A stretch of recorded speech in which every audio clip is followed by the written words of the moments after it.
BRS party అయిపోతుంది, ఇక పని అయిపోతుంది, కుప్ప కూలిపోతుంది అనే ఆలోచనతోటి 200 కోట్లు కాటు 100 కోట్లు కడియం శ్రీహరికి 100 కోట్లు మాట్లాడుకున్నారు.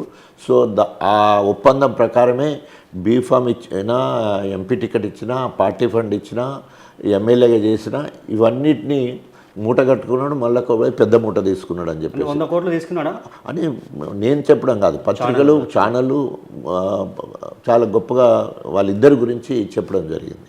సో ఆ క్రమంలో ఏమైపోయిందంటే ఇవాళ తెలంగాణ మొత్తంలో కడియం శ్రీహరి చేసిన నమ్మక ద్రోహాన్ని ప్రతి ఒక్కరు చీ చీ చీ అన్నాడు తప్ప ఎవరు కూడా, ఈవెన్ మీడియా పీపుల్ కావచ్చు, లేకపోతే ఆల్ పార్టీకి సంబంధించిన వాళ్ళు కూడా ఆయన ఈ 72 వయసులో ఇంత కక్కుర్తెందుకు